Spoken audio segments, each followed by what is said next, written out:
Welcome to Wisdom Exchange TV, where we interview women leaders internationally who have a social impact in their communities and beyond. Hello, I'm Suzanne F. founder of the YouMeWe Social Impact Group, and your host. In each episode, we'll provide actionable, conscious contribution insights to create a social impact to empower you, your organization, and your community. Lots of learning and inspiration, all to make your contribution count. We invite you to join the conversation and post questions on our guest exclusive Wisdom Exchange TV page. Welcome to our guest, Renee Dunn, CEO and founder of Amazi Foods from Washington, D.C. Amazi Foods is a mindful food company selling healthy, made-in-Uganda snacks. They are committed to going a step beyond the ethical sourcing and towards building more connected supply chains by keeping value addition in country. We're going to talk a lot about that today. Every bite you take of their Plantain Chips and Jackfruit Chews directly supports their mission to support farming communities, job creation, and sustainable industry in Uganda, providing a true opportunity for, and I love this slogan, snack on purpose. Renee Dunn combines her passion for healthy foods, her development experience, and her entrepreneurial spirit. She founded Amazi Foods in 2016. Renee is a woman that does it her way, aligning her values and her vision. Welcome, Renee, to Wisdom Exchange TV. Hi, thanks so much for having me. I'm very excited about chatting with you for so many reasons, but one, you possibly know that I've spent quite a bit of time in Uganda myself and know quite a bit about the culture.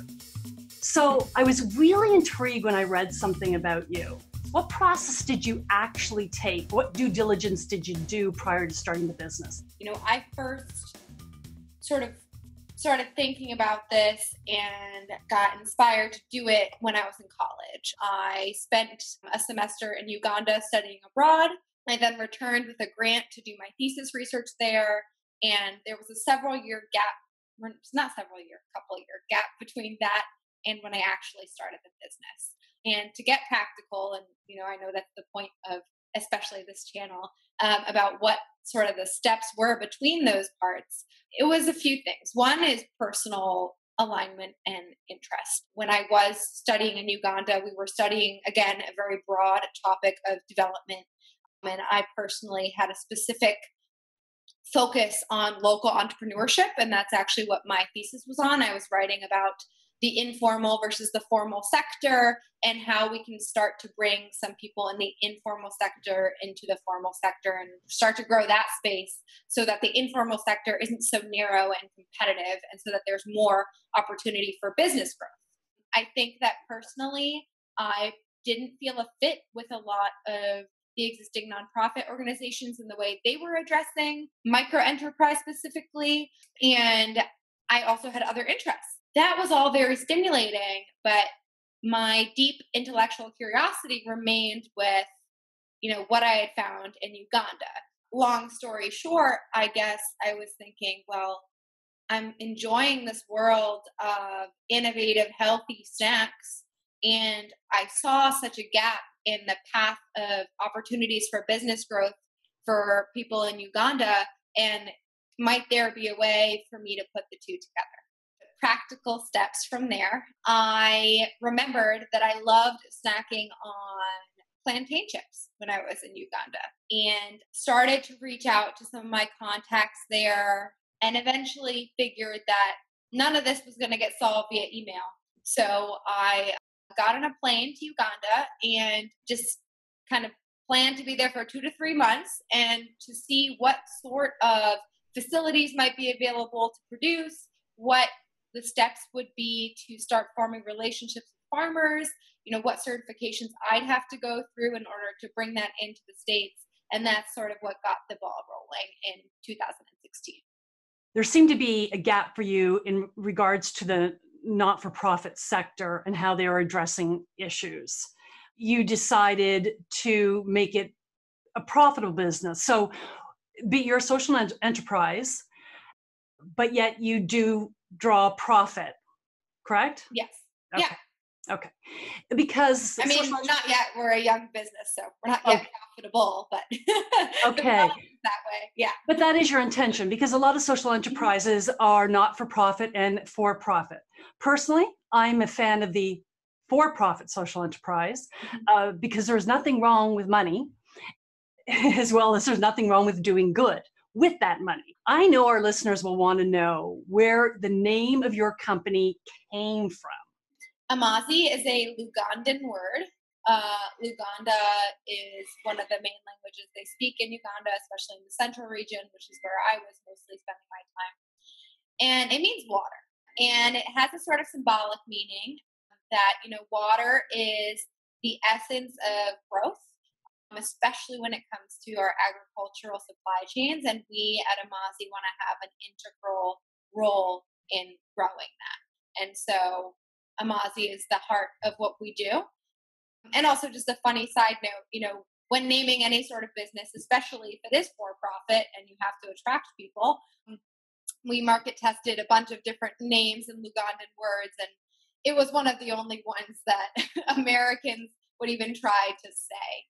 Many of the other ones, people wouldn't know how to pronounce it, or were like, is that a fungus? Or, so we'd rather be having a name that looks like amazing and associated with that, as opposed to some of the other interpretations we got.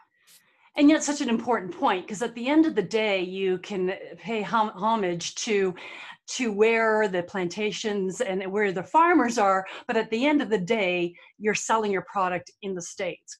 Yeah, we are. We do intend to open up local market now that we've shifted our supply chain a little bit. So we do intend to open up the local market as well as international, but our initial market was certainly US facing. And so that was very important to be able to consider the brand name that the customers would see. Who do you see as the beneficiary of Amazi? I see it on many levels. Obviously, we work directly with farmers, so that's a very clear-cut relationship. We work via more or less direct trade standards, mostly with smallholder farming communities. We help them get organized if they are not yet organized. We pay all of our farmers 33 to 67% above the market price, depending on season and depending on the fruit that they're growing. So that's one. But beyond that, and this is the integral kind of key part to my mission and my solution, is that we actually produce our product in Uganda. So we don't just source and kind of extract the resources and make products out of the country. We keep all the value addition in country so that we can create more job opportunities, expose more people to market preferences, market tastes, and just close that gap between the source and the consumer. And so we currently partner with a production facility in Zirogwe, Uganda. The team is when in production, they have 30 people on staff, and we expect to grow up to 150. And these are mainly Ugandan youth. So people in their 20s. Our production managers out there are younger, a couple of years younger than I am. It's such an opportunity for people to work with agriculture and what they grow in a way that is more than just trading. So, people see how and what they can do with their products. They learn about the quality standards of other countries. And of course, we also mobilize the entire surrounding community. So, they have daily catering and lunches that local businesses make. The construction of the facility involved the local communities. I think it has many spillover effects. This was one of the reasons I was very excited to interview you, because so many people tend to harvest at the location and then bring it back and manufacture, and where the real processing comes into place. That's where the money really is made. Mm-hmm. And therefore people are just taking the raw resources from organizations or countries, pardon me, and the community is not actually benefiting from that. And with my couple years in Africa, I saw that happen all the time. Mm-hmm. Now, not everyone can manufacture locally because they may not have the facilities to do that. So I recognize that as well. So I'm really, really happy to hear that you've done that. Now, where's the packaging process come into play into that? Just to backtrack a little bit on what you were saying, that was the hardest part of getting started is like, I know that I want a product that's made start to finish in Uganda, but that kind of ecosystem doesn't really exist. There are some local value addition happening, but it's oftentimes either not at the quality that the US might need, maybe not at capacity or what have you. So in the early years, it really did look like partnering with existing companies that dried fruit.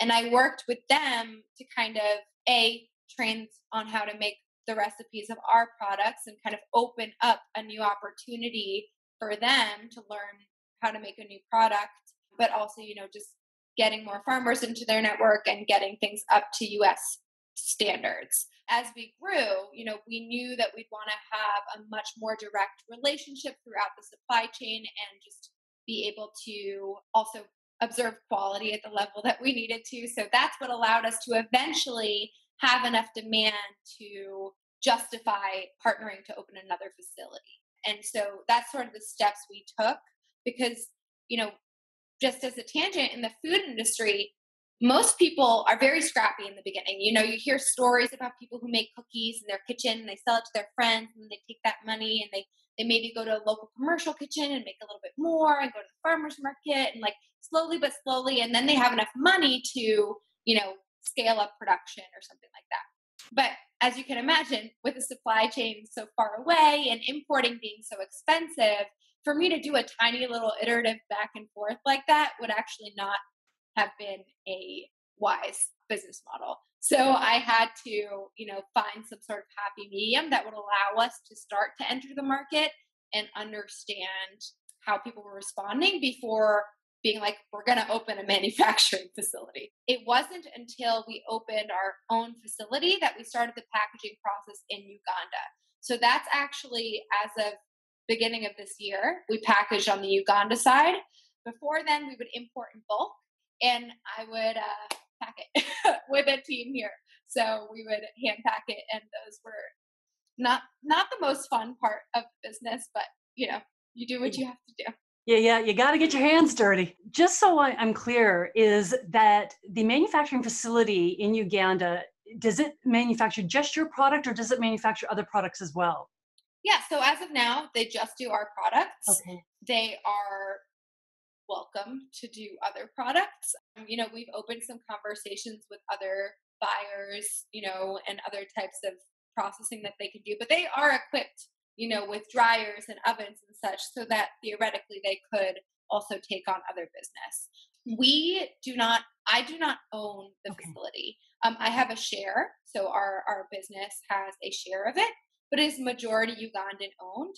And our hope is that over the years, we'll move to a cooperative model where actually our employees at the factory will buy out some of our shares. So I expect our shares to go down and for it to be majority Ugandan run and owned so that as people kind of get the swing of things, as we keep up with demand, as we grow, people are welcome to branch out, have that sort of intrapreneurship cycle. This episode is sponsored by Make Your Contribution Count for You, Me, We, a book written by Suzanne F. Stevens. It's time to act. Let this book be your guide to having a sustainable social impact while living your most meaningful life. Thanks for listening. Now, back to our show.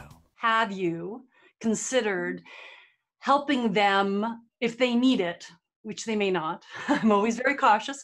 Finding other clients that they can manufacture, produce for. Yeah, it's actually funny. I had a call last week with somebody who's trying to do something with like an innovative cashew-based type product. And so I was kind of pitching our facility to them. And, we've taken meetings with people who are looking for other kinds of dried fruit and stuff.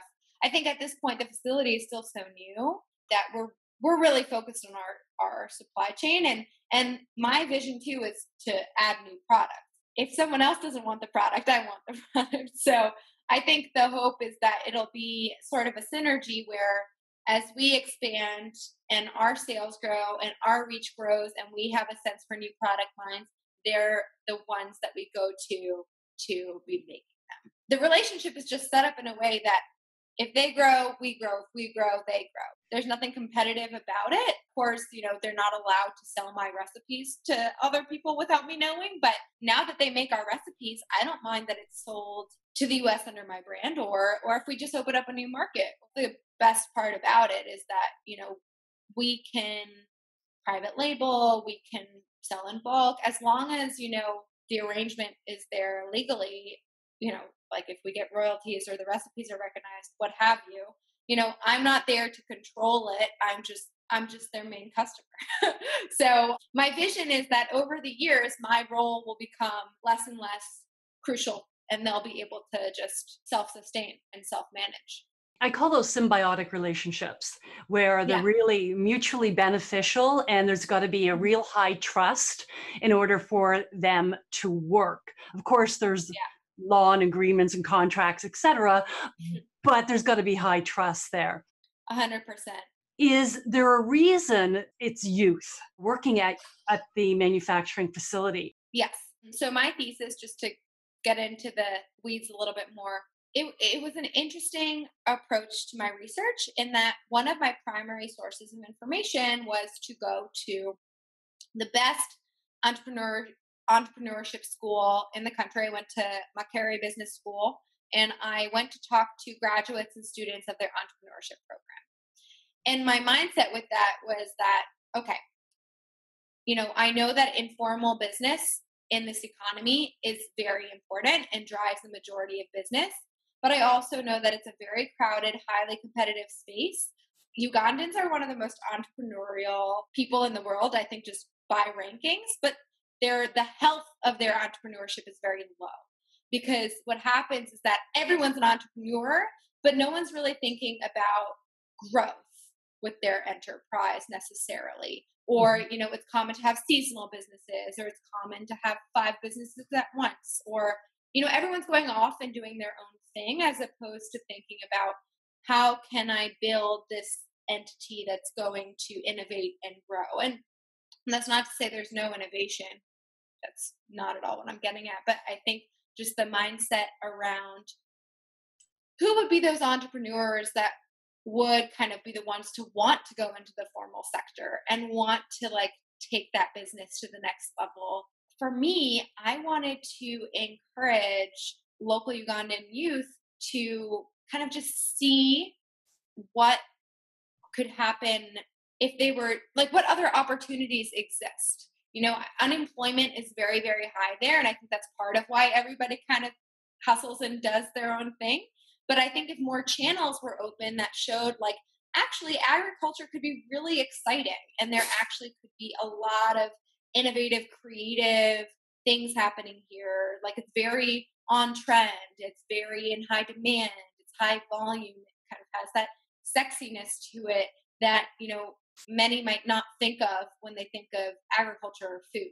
And so for us, that's really important. And that's actually something that when I go there and visit with the team and we do interviews, or I'll do lessons sometimes on just the sheer process of how it gets to shelf and what we have to think about in the grocery industry on the shelf, and all the branding and the marketing and the this and that. I think people have just never thought about it like that. And so my hope is just really to inspire people, especially youth, to be thinking about these things, because, in the next 10 years, the youth bulge is going to be huge. And, I just want to be able to have more avenues that really are not just big government, driven projects, but ones that are actually attuned to a market that is in high growth. Kudos to you for all the reasons that you just said, and so many more.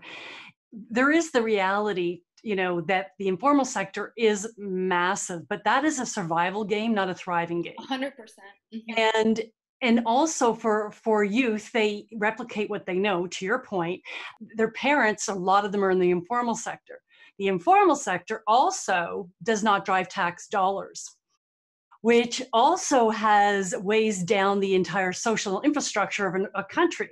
right? So everything you're doing has a massive ripple effect. And I just wanted to make note of that because, spending a lot of time in Uganda, but also in Kenya, people are, I often will say to well-educated people in roles of leadership, where do you get your tax dollars from? I mean, there's obviously a lot of people working in professional organizations and making good money, and many of which I've interviewed, but there's such a large amount of the informal sector that the 40% of the population has to take care of all of these people that are not contributing to the overall welfare of all.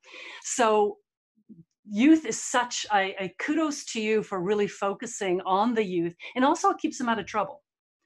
I mean that sincerely. When youth don't have something to do, they find something to do, and it keeps them focused and energy for the good. When I go meet people my age in other cultures, it's just cool to see how we relate, and for them to be making a product that they know that like their own cohort is interested in is exciting, and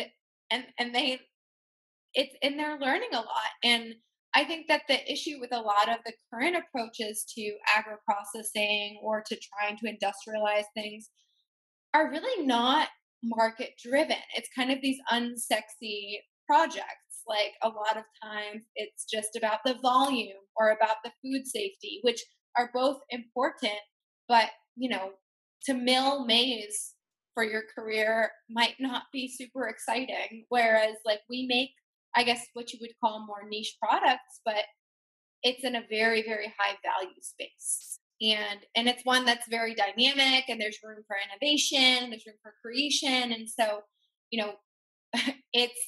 it's just, I think that there's a lot, as you said, it's a ripple effect. I think it's something that starts much smaller and slower.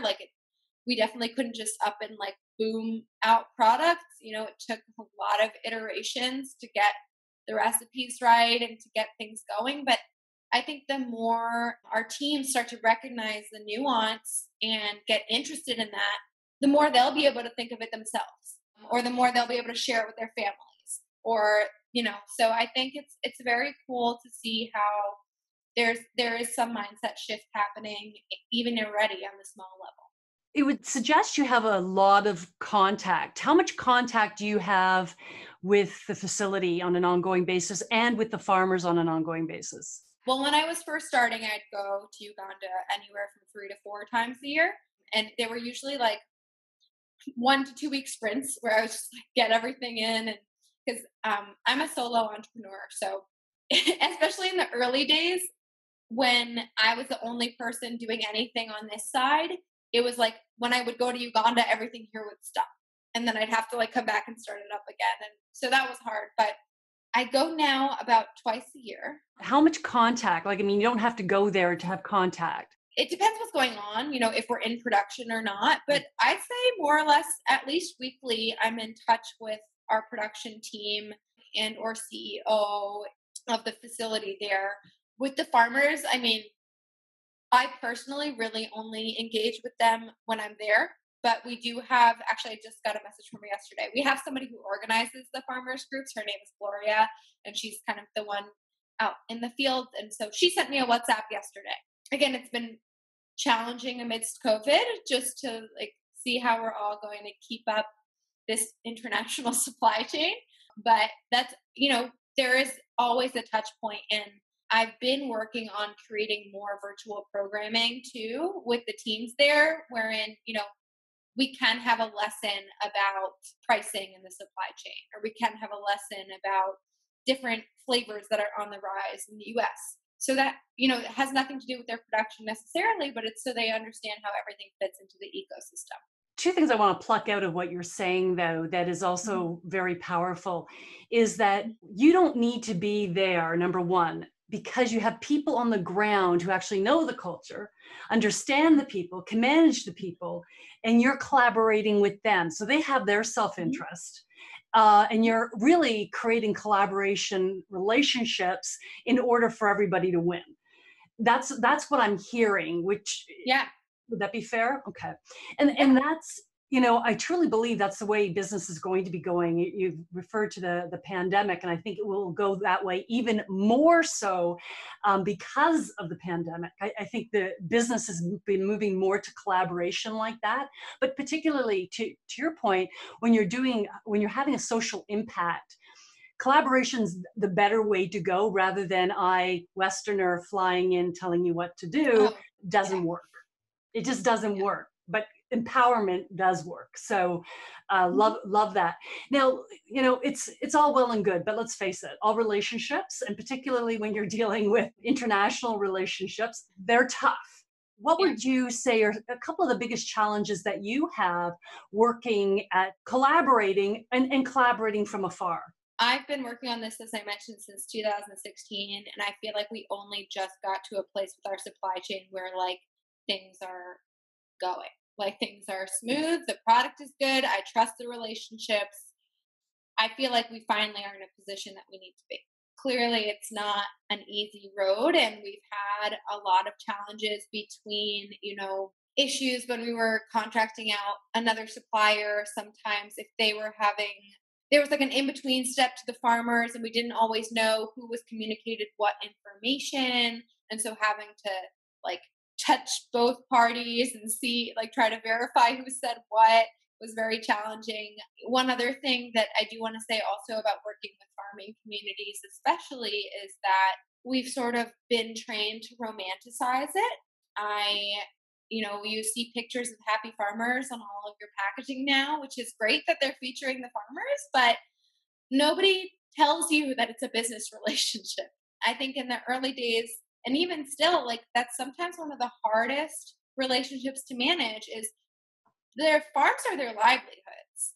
To manage expectations and to align the values up front is so important. To go in there and say, like, we're going to do all this for you, like, it's going to be amazing, doesn't benefit anybody.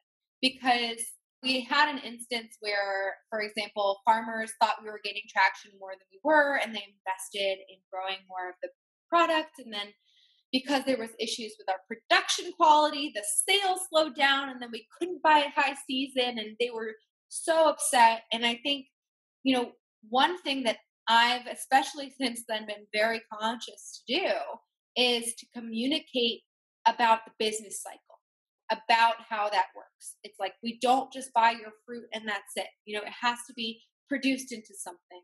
It has to get to the shelf. It has to be well liked. It has to sell. And then I come back and buy more. And I think just really like communicating and being transparent and not glamorizing it has been so important on all levels, and it's been a really interesting lesson for me. And I think very like emotionally just very hard at times, because I want to be the person who's like, yes, this is going to work, this is going to be great, this is all amazing, we're going to do so much good together.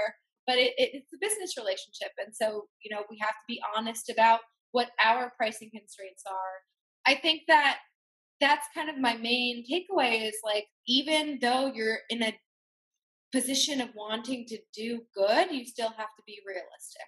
I think that one of my mentors recently said this to me. There's a difference between being nice and being kind, and you want to be kind. You want to have everybody's best interest long term in mind, and not just feel good about being nice in the moment. I think that that's something that I see a lot in the NGO space and in the sort of development space, is people just wanting to come off as like being so nice and great, and that's where things kind of get lost along the way. The word that I like that you're using, though, and I think is a really important word, is transparency. Because nice and kind, and I agree with, I've heard that use a lot. You don't want to be nice, you want to be kind. But the reality is, to me, being kind is about being transparent. And the reason it is because so many people do go to countries with their capes. And when you have your cape on, it does no one any service to see somebody else as a hero. It it actually has a Yeah. tremendous ripple effect that happens to be very, Yeah. very We're negative. also very upfront when we go to communities and they think that we're part of an NGO or something, or they're used to a different kind of relationship. We're very clear that we're not that. And some people don't want to work with us then, and that's fine, but that's exactly what it is. It's like, hi, we're bringing an opportunity to enter a new relationship. This is a choice. We're not forcing you to do this. This is not for us. It's like, if you want to join us in this opportunity, here's how this is going to work. And we're open to hearing your needs, and we're going to tell you our needs. And that's how the dialogue starts. Exactly what you're saying. Like, you can't go in there with your cape on and say, here's all the things we're going to do, because it creates a very unsustainable relationship for them. Why should they rely on you? So I don't know. I think that that's been really interesting. Obviously, as an outsider, I'm treated like one oftentimes, and I think it's interesting to try to shift that dialogue. And it's congruent, though, with your intent to empower youth to get into the formal sector, right? So it's very much a congruent message that you want to enter into business relationships, and yet you're paying, what was the percentage that you said, often more than?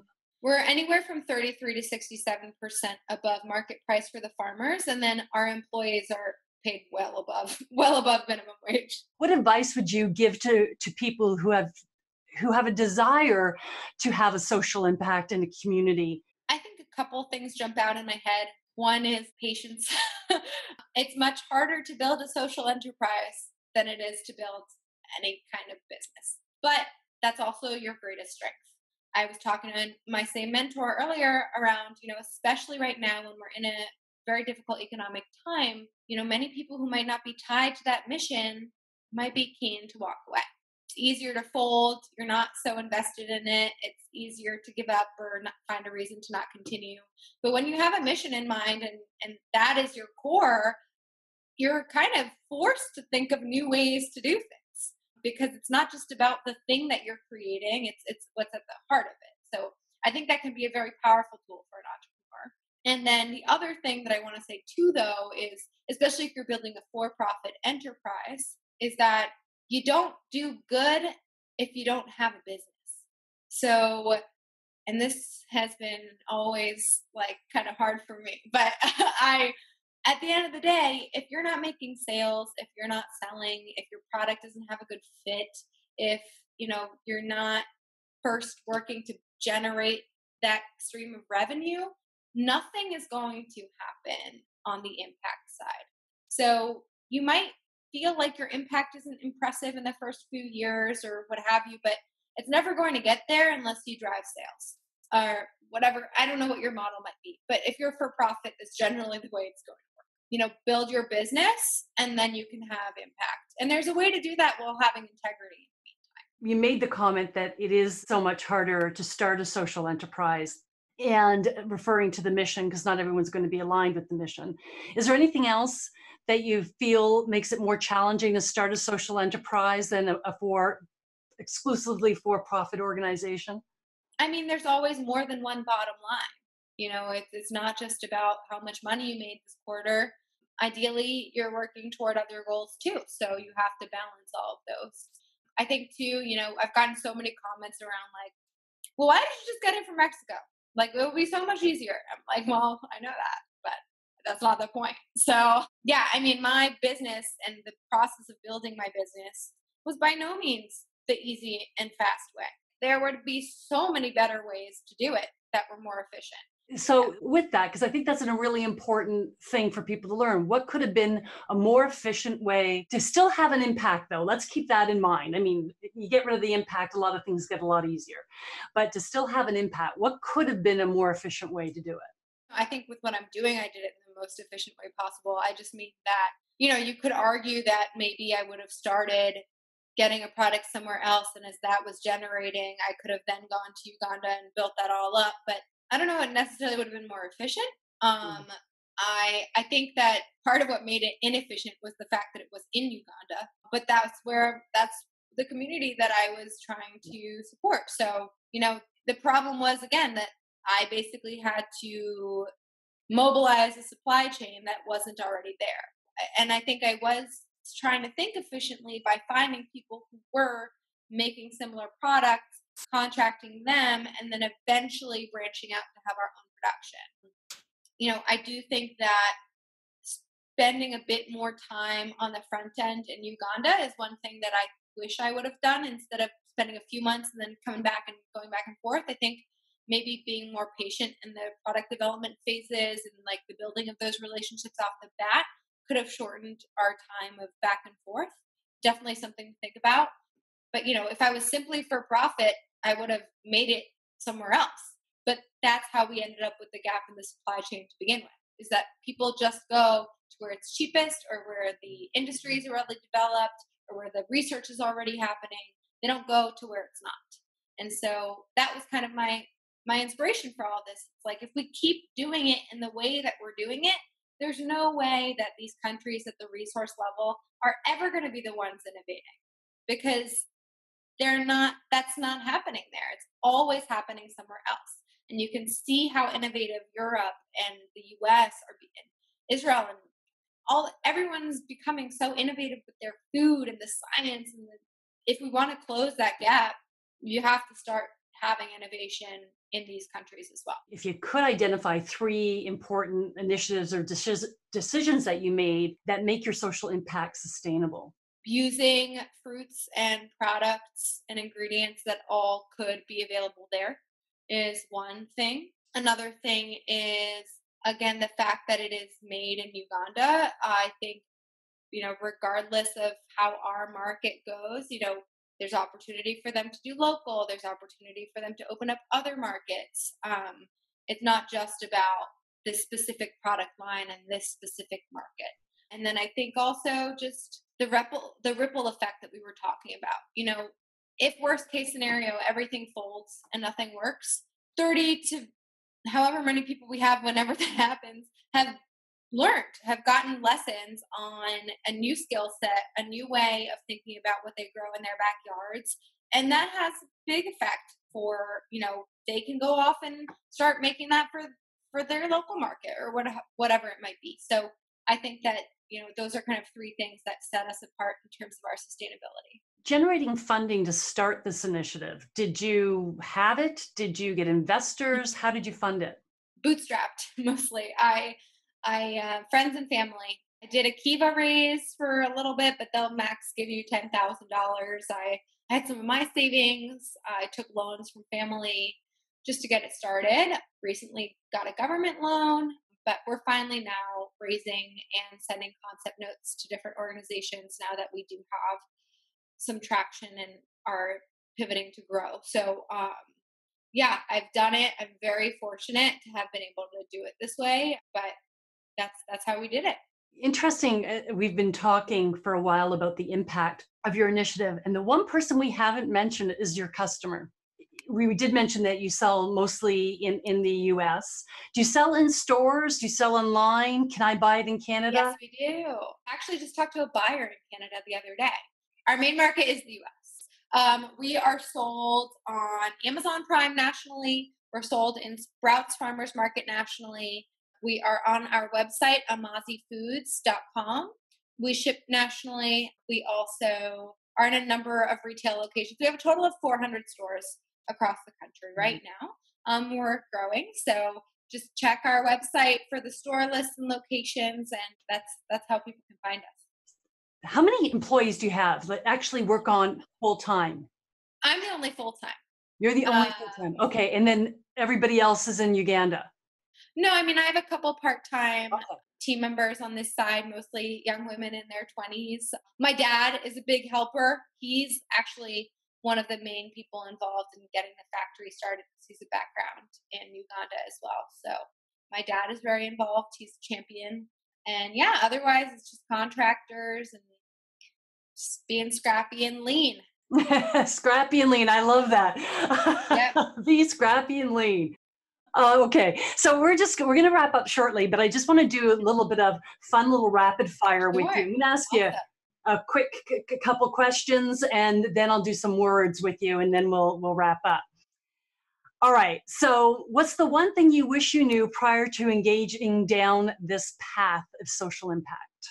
I wish I knew how hard it was going to be. It's been a long solo journey that's also brought up a lot of personal development in the process. So I wish I knew, but also at the same time, like I said, I don't know if I would have started if I knew how hard it was. So Yeah, ignorance sometimes can be bliss, eh? yeah, Worst piece of advice you ever received? I think just advice in general can be bad.